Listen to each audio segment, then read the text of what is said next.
Hi friends, ಎಲ್ಲರೂ ಕೂಡ ನಿಮ್ಮದು ಮನೆ ಹೋಮ್ ಟೂರ್ ಮಾಡಿ ಅಂತ ಹೇಳ್ತಾ ಇದ್ರಿ. ಇವತ್ತು ಮಾಡೋಣ ಬನ್ನಿ. Welcome to Vidya's lifestyle vlogs. ಎಲ್ಲರೂ ಕೂಡ ತುಂಬ ದಿನದಿಂದ ಕೇಳ್ತಾಯಿದ್ರಿ, ಈ ಮನೆ ಶಿಫ್ಟ್ ಆದ್ರಾ, ನಿಮ್ಮ ಮನೆ ಹೇಗಿದೆ ತೋರಿಸಿ ಅಂತ. ಎಸ್, ನಾವು ಮನೆಗೆ ಶಿಫ್ಟ್ ಆದ್ವಿ. ಇದು ನಮ್ಮ ಸ್ವಂತ ಮನೆನಾ ಅಂತ ತುಂಬ ಜನ ಕೇಳ್ತಾಯಿದ್ರಿ. ಸ್ವಂತ ಮನೆ ಅಲ್ಲ, ನಾವು ಈ ಮನೆಯಲ್ಲಿ ಲೀಸ್ಗೆ ಹೋಗಿರೋದು. ಬನ್ನಿ ಒಳಗಡೆ ಹೋಗೋಣ. ಮೊನ್ನೆ ತಾನೇ ಗೃಹ ಪ್ರವೇಶ ಆಗಿದೆ. ನಮ್ಮನೆ ಇನ್ನೂ ಐಟಮ್ಸ್ ಏನು ಶಿಫ್ಟ್ ಮಾಡ್ಕೊಂಡಿಲ್ಲ. Welcome to my house. Actually ಇದು ನಮ್ಮ ಮನೆ ಟಿ ವಿ ಕ್ಯಾಬಿನೆಟ್. ಇದು ನಾನು ನಿಮಗೆ ತೋರಿಸ್ತಾ ಇರೋದು ಇವಾಗ ನಮ್ಮ ಮೇಲ್ಗಡೆ ಮನೆ. ಯಾಕೆಂದರೆ ನಮ್ಮ ಮನೇಲಿ ತುಂಬ ಐಟಮ್ಸ್ ಎಲ್ಲ ಇದೆ, ಸೊ ಅದು ಹೋಮ್ ಟೂರ್ ಮಾಡಲಿಕ್ಕಾಗಲ್ಲ. ಎಲ್ಲ ಅರೇಂಜ್ಮೆಂಟ್ಸ್ ಮಾಡ್ಕೊಂಡಾದಮೇಲೆ ಇನ್ನೊಂದು ಸಲ ನಾನು ನಮ್ಮ ಮನೇನ ನಿಮಗೆ ತೋರಿಸ್ತೇನೆ. ನೋಡಿ, ಇದು ಟಿ ವಿ ಕ್ಯಾಬಿನೆಟ್ ತುಂಬ ಚೆನ್ನಾಗಿದೆ ಅಲ್ವಾ. ಇವರು 3 ಮನೆ ಇದೆ ನಮ್ಮ ಬಿಲ್ಡಿಂಗ್ನಲ್ಲಿ. 3 ಮನೆಗೂ ಕೂಡ ಒಂದೊಂದು ಡಿಸೈನಲ್ಲಿ ಟಿ ವಿ ಕ್ಯಾಬಿನೆಟ್ನ ಮಾಡಿದ್ದಾರೆ.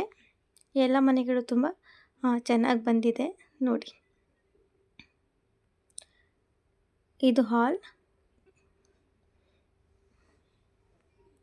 ಇದು ದೇವ್ರ ಮನೆ. ಚೆನ್ನಾಗಿದೆ ಅಲ್ಲ, ಸಿಂಪಲಾಗಿ ಚೆನ್ನಾಗಿದೆ, ಸಾಕು.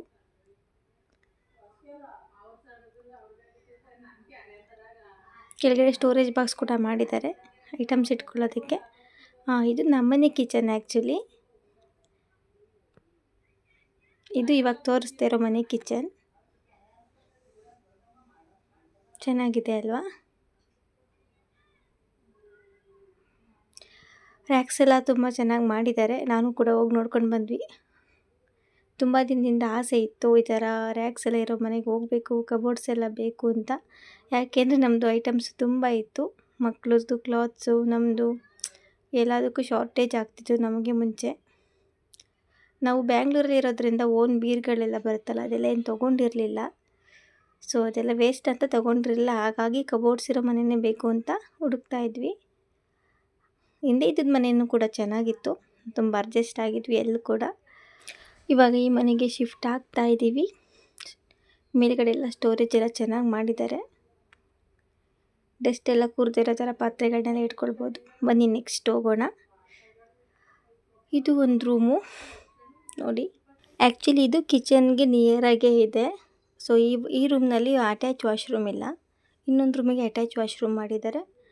ಇದು ಫ್ಯೂಚರಲ್ಲಿ ಮಕ್ಕಳು ರೂಮು. ಸದ್ಯಕ್ಕೆ ನಮ್ಮ ಮಕ್ಕಳು ನಮ್ಮ ಜೊತೆನೇ ಮಲ್ಕೊತಾರೆ. ಇನ್ನು ಚಿಕ್ಕವರಲ್ವಾ, ಬೇರೆ ರೂಮಲ್ಲೆಲ್ಲ ಮಲ್ಕೊಳ್ಳಲ್ಲ ಅವರು.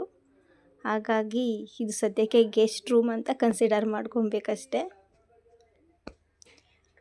ಇನ್ನು 2 ಇಯರ್ಸ್ ಆದಮೇಲೆ ಮಕ್ಕಳನ್ನೆಲ್ಲ ಇದೇ ರೂಮ್ಗೆ ಮಲಗಿಸೋದು ಪ್ರಾಕ್ಟೀಸ್ ಮಾಡಿಸ್ಬೇಕು. ಚಿಕ್ಕದ್ರಿಂದ ನಮ್ಮ ಜೊತೆನೇ ಬೆಳೆದು ಬಿಟ್ರಲ್ಲ, ಏನು ಮಾಡೋದು, ಅಟ್ಯಾಚ್ಮೆಂಟ್ ಜಾಸ್ತಿ. ಎಲ್ಲೂ ಇರೋದು ಇಲ್ಲ ನಮ್ಮ ಮಕ್ಕಳು, ನಾವಿರಲೇಬೇಕು. ಒಂದಿನ ಬಿಟ್ಟು ಬಂದರೆ ಸಾಕು, ಅಮ್ಮ ಬೇಗ ಬಾ ಅಂತ ಯಾವಾಗಲೂ ದಿನಕ್ಕೆ ಒಂದು 10 ಟೈಮ್ಸ್ ಕಾಲ್ ಮಾಡ್ತಾರೆ. ನಾನು ಆ್ಯಕ್ಚುಲಿ ಮನೆ ಶಿಫ್ಟಿಂಗ್ಗೆ ಅಂತ ಇಲ್ಲಿ ಬಂದಿದ್ದೀನಿ, ಪೂಜೆ ಮಾಡೋಗೋಣ ಅಂತ. ಆಲ್ರೆಡಿ 10 ಟೈಮ್ಸ್ ಕಾಲ್ ಮಾಡಿದ್ದಾರೆ, ಬಾ ಅಮ್ಮ ಯಾವಾಗ ಬರ್ತೀಯಾ ಅಂತ. ನಾನು ಇದ್ದರೆ ಮಾತ್ರ ಇರೋದವರು. ಆ್ಯಕ್ಚುಲಿ ಅಜ್ಜಿ ಎಲ್ಲ ಊರಲ್ಲಿ ಚೆನ್ನಾಗೇ ನೋಡ್ಕೊತಾರೆ, ಆದರೂ ಇರೋದಿಲ್ಲ ಅವರು. ನೋಡಿ, ಇದು ಇನ್ನೊಂದು ರೂಮು. ಇದು ಮಾಸ್ಟರ್ ಬೆಡ್ರೂಮ್, ಇದು ನಮ್ಮ ರೂಮ್. ಇಲ್ಲಿ ನಮ್ಮ ಐಟಮ್ಸ್ ಮಾತ್ರ ಇಟ್ಕೊಳ್ಳೋಣ ಅಂತ ಅಂದ್ಕೊಂಡಿದ್ದೀನಿ. ಮಕ್ಕಳದೆಲ್ಲ ಇನ್ನೊಂದು ನೆಕ್ಸ್ಟ್ ರೂಮ್ ಇತ್ತಲ್ಲ, ಅಲ್ಲಿ ಎಲ್ಲ ಅರೇಂಜ್ಮೆಂಟ್ ಮಾಡೋಣ ಅಂತ ಅಂದ್ಕೊಂಡಿದ್ದೀನಿ. ಇವಾಗೇನು ತುಂಬ ಪ್ಲೇಸ್ ಇದೆಯಲ್ಲ. ನೋಡಿ, ಇದು ಅಟ್ಯಾಚ್ ವಾಶ್ರೂಮ್. ತುಂಬ ಚೆನ್ನಾಗಿದೆ ಅಲ್ಲ, ತುಂಬ ದೊಡ್ಡದಾಗಿದೆ, ಸೂಪರಾಗಿದೆ. ನನಗಂತೂ ತುಂಬ ಇಷ್ಟ ಆಯಿತು. ಇನ್ನೊಂದು ವಾಶ್ರೂಮ್ ಕೂಡ ಇದೆ, ತೋರಿಸ್ತೀನಿ ಬನ್ನಿ. ನೋಡಿ, ಇದು ಎಕ್ಸ್ಟ್ರಾ ವಾಶ್ರೂಮ್.